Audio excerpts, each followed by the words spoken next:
Si la memoria no me falla, es la primera ocasión desde que se dan las prácticas de las comparecencias de los secretarios que en el caso de un titular, estas se han sucedido año con año por un secretario diferente. Esta es la cuarta comparecencia de un titular de gobernación.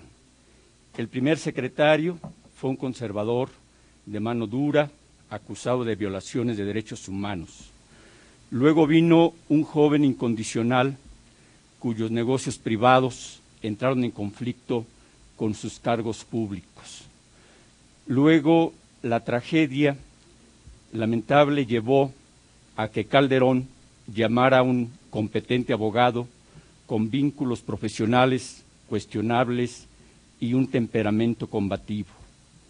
Ahora, quien ocupa el Ejecutivo nombra a un compañero de andanzas partidistas cuya capacidad para conducir la política nacional apenas estamos empezando a conocer.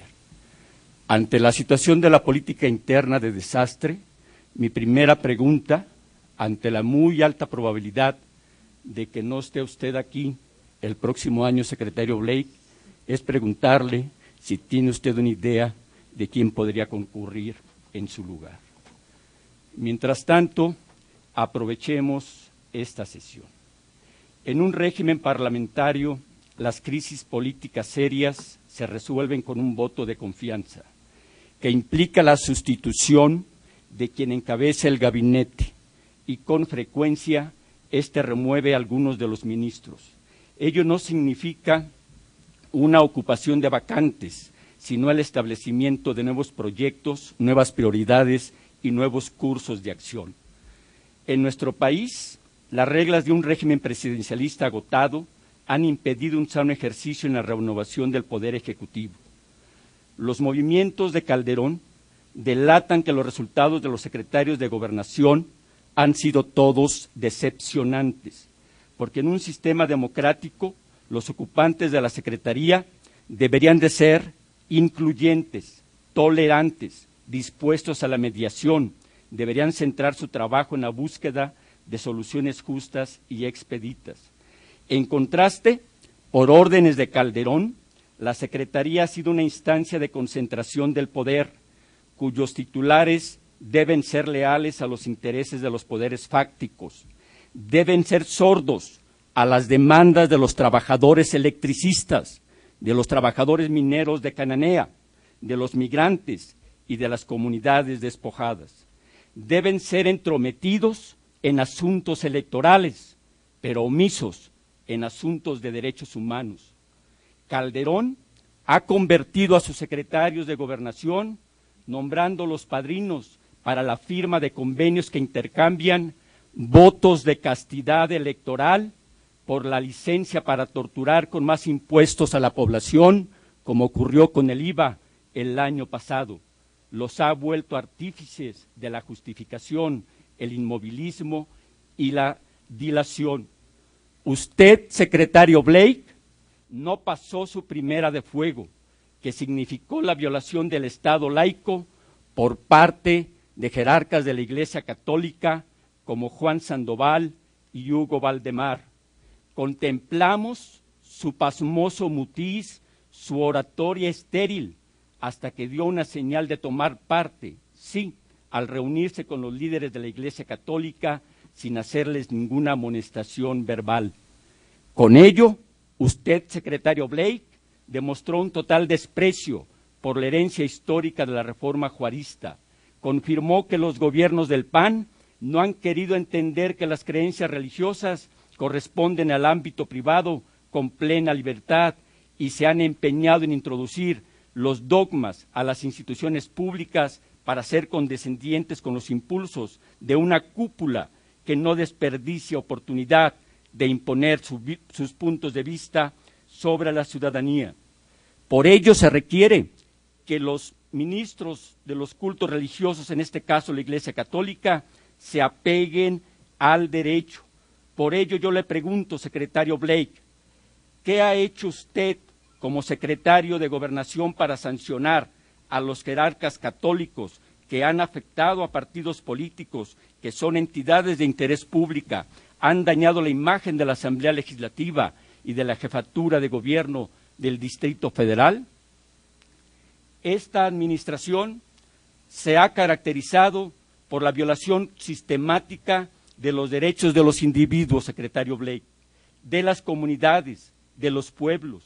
La mediación de gobernación en conflictos sociales ha sido no solo ineficaz, sino prácticamente inexistente. Los compañeros electricistas del SME han sido defraudados con una mesa de negociación inútil.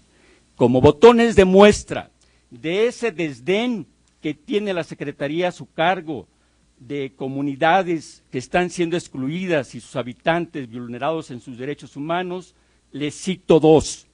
El caso de Temacapulín, una comunidad enclavada en la región de los Altos de Jalisco, donde la soberbia del gobierno federal y del local de Jalisco insiste en violentar los derechos humanos, desplazando a toda una comunidad que tiene asentada más de 250 años en la época colonial y es una comunidad prehispánica.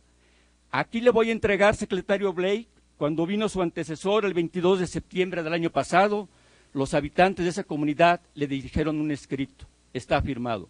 Nunca se dignó la Secretaría de Gobernación a contestar. Ellos se oponen a la construcción de una presa porque ni siquiera fueron consultados. Hay recomendaciones de la Comisión de Derechos Humanos en defensa de esa comunidad. Y otro caso más reciente, el caso de Tenacatita en el litoral de la costa de Jalisco. Ya siendo usted secretario de Gobernación, el 24 de agosto, hace exactamente un mes, secretario Blake, estuvieran en sus oficinas.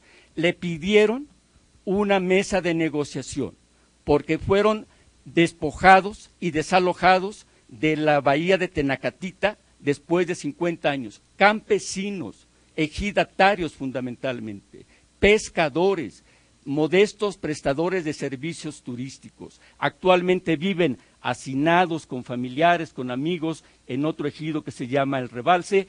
Y a un mes, secretario Blake, ya siendo usted secretario, ni siquiera les han contestado. Le voy a entregar la copia que entregó el comisariado ejidal de la Liga de Comunidades Agrarias de ese lugar. En cuanto a la estrategia de seguridad, los más recientes estudios demuestran que el tráfico y el consumo de drogas han aumentado tanto en México como en Estados Unidos. En nuestro país, la erradicación de plantíos de las principales materias primas ha tendido marcadamente a la baja desde hace 4 años, por lo que también en la producción tenemos un saldo negativo que cuestiona severamente la efectividad de una política que el Ejecutivo se obstina en mantener a sangre y fuego, a costa ya de casi 30,000 vidas humanas y miles de violaciones a la ley de huérfanos, de heridos, de víctimas de la injusticia. Hace unos días el procurador Chávez afirmó que de acuerdo con la experiencia internacional sería difícil ganar la batalla contra el narcotráfico si no se golpean las finanzas de las organizaciones delictivas. Esa es una muestra de que se está perdiendo esa batalla. Hemos visto que el gobierno de facto que usted representa espera que este Congreso funja como una instancia supeditada a sus tercos intereses para endurecer a través de la ley de seguridad violaciones a las garantías individuales. Por ello, en este tema, que a todas luces es un fracaso, le dejo planteadas las siguientes preguntas. ¿Qué está haciendo la Secretaría para detener las violaciones a los derechos humanos por parte del Ejército, la Armada y los policías? ¿Cuál es el saldo verdadero del combate al crimen organizado, tomando en consideración que apenas en fechas muy recientes se ha reconocido la centralidad del problema financiero? ¿Cuándo cambiarán las ridículas operaciones improvisadas por el michoacanazo, por la aplicación de los mandos policíacos que han amparado al crimen organizado y contribuyendo a la violencia? ¿Qué políticas concretas están tomando para revertir la opinión ciudadana que hoy percibe una situación generalizada de mayor inseguridad que en cualquier referente del pasado, a pesar del gran despliegue de elementos militares y policíacos? ¿Cuántos adolescentes de Ciudad Juárez, cuántos estudiantes del TEC de Monterrey, cuántos periodistas más tendrán que morir para que ustedes rectifiquen? ¿Cuál será el lema prevalente de este gobierno? ¿Vivir mejor o morir mejor? Gracias al diputado Juan Enrique Ibarra Pedrosa.